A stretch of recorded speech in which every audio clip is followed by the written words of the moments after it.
তোমাদের সকলকে আমার ইউটিউব চ্যানেলে স্বাগত।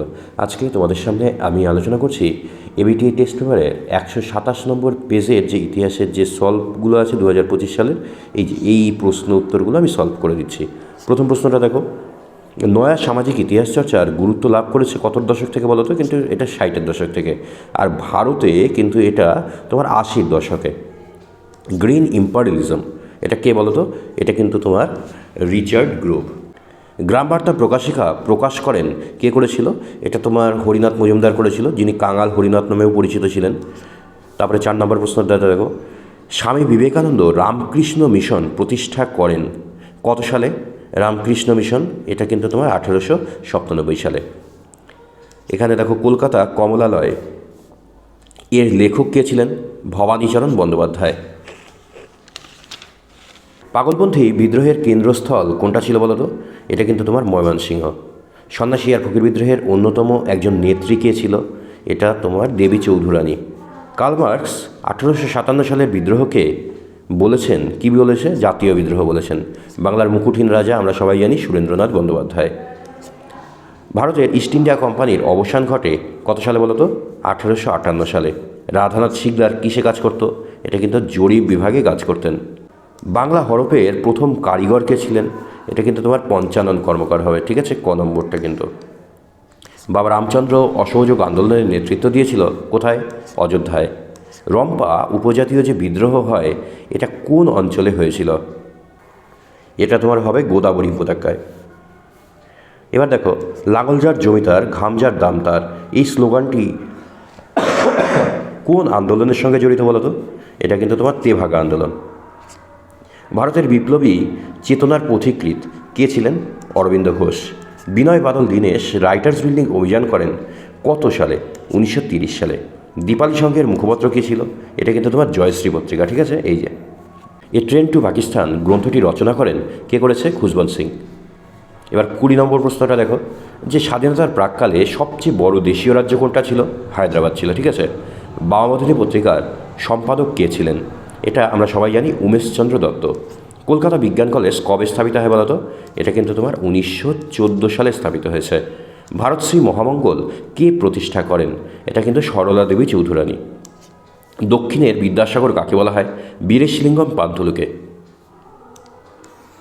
অ্যানালস নামে পত্রিকাটি প্রকাশিত হয় ফ্রান্সে, এটা কিন্তু সত্য কথা। বিজয়কৃষ্ণ গোস্বামী বৈষ্ণব ধর্মে আস্থা হারিয়ে ব্রাহ্মধর্মে অনুপ্রাণিত হয়, এটা কিন্তু ব্রাহ্মধর্মে অনুপ্রাণিত হয়েছিল এবং ব্রাহ্মধর্মে কিন্তু যোগদানও করেছিলেন তিনি। সেই ক্ষেত্রে সেই দিক থেকে কিন্তু আমরা এটাকে সত্য বলতে পারি, ঠিক আছে। তবে বৈষ্ণব ধর্মে আস্থা হারিয়েছিল কি না সেটা নিয়ে মতভেদ রয়েছে। তিনি কিন্তু নব্য বৈষ্ণব ধর্মের কিন্তু প্রবর্তক ছিলেন, ঠিক আছে। আচ্ছা, হাফটন ব্লক প্রিন্টিং, হাফটন ব্লকের পথিকৃৎ কে ছিল বলতো? এটা কিন্তু বলছে পঞ্চানন কর্মকার, এটা কিন্তু হবে না, এটা উপেন্দ্র কিশোর রায়চৌধুরী হয়। মিরাট ষড়যন্ত্র মামলায় আটকদের মধ্যে 3 জন ছিল ইংরেজ, এটা সত্য না মিথ্যা? এটা কিন্তু সত্য, ঠিক আছে। হিন্দুবেলা স্থাপিত হয় 1867 সালে। ইন্ডিয়ান অ্যাসোসিয়েশন বা ভারত সভা কবে স্থাপিত হয়েছিল বলো তো? এটা কিন্তু তোমার 1876 সালে। জমিদার সভা স্থাপিত হয় তোমার 1838 সালে। আর বঙ্গভাষা প্রকাশিকা সভা এটা কিন্তু তোমার 1836 সালে। এবার আমরা ব্যাখ্যাগুলো দেখব। দেখো বিবৃতি কি বলেছে। প্রথম বিবৃতিটা, সর্বধর্ম সমন্বয়ের সাধন করেন শ্রীরামকৃষ্ণ পরমহংসদেব। কেন বলতো? আসলে সমস্ত ধর্মের মধ্যে যে বিরোধ রয়েছে সেই বিরোধ অবসানের জন্য। আমাদের এটা ব্যাখ্যা একটা সঠিক হবে, ঠিক আছে। এবার তারপরের বিবৃতি কি বলেছে, সরকার জঙ্গলমহল নামে পৃথক জেলা গঠন করে। আচ্ছা, কেন গঠন করেছিল? আসলে পৃথক জঙ্গলমহল গঠন করার পিছনে কারণ ছিল চুয়ার বিদ্রোহ। চুয়াররা ব্যাপকভাবে কিন্তু আন্দোলন শুরু করেছিল, আর যে কারণে কিন্তু জঙ্গলমহল গঠিত হয়। তাই আমাদের ব্যাখ্যা 3 নম্বরটা সঠিক হচ্ছে। এবার 3 নম্বর বিবৃতি কী বলেছে, গান্ধীজি হরিজন আন্দোলনে সক্রিয় হয়েছিলেন। আসলে কেন?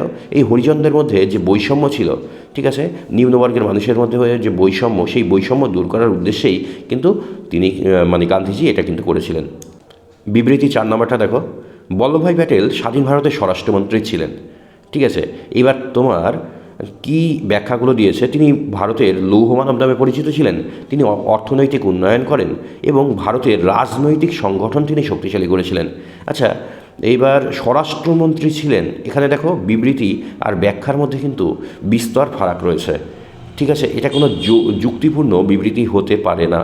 এখানে বিষয় হলো তাহলে কি দেওয়া যেতে পারে। আসলে দেখো, স্বরাষ্ট্রমন্ত্রী ছিলেন, এটা সত্য কথা।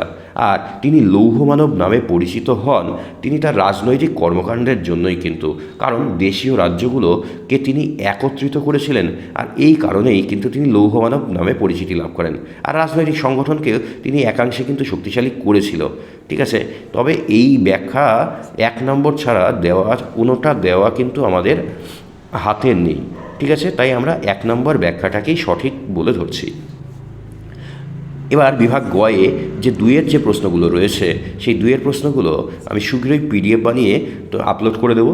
ঠিক আছে, একটা আলাদা ভিডিওতে, যেখানে তোমাদের 35 থেকে 36টা যে সেট রয়েছে ইতিহাসের, সবগুলো সেটের কিন্তু 2-এর সবগুলো ভিডিও মানে তোমার প্রশ্ন উত্তর থাকবে, এবং সেটা কিন্তু তোমরা PDF আকারে ডাউনলোডও করে নিতে পারবে।